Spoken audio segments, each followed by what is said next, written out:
How to uninstall Perplexity AI. In this video, I'm going to show you how I can remove this app. First of all, navigate to the place where the app is located.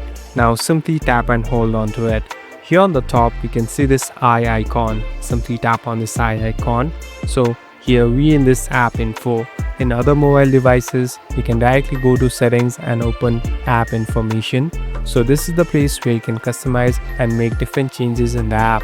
Here on the bottom, simply tap on uninstall. Now before doing this, make sure you have your ID and password saved for later, because if you reinstall this app, you might need it. Now here on the bottom, tap on OK.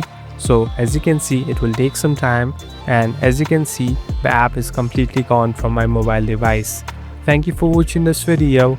I hope this video will help you.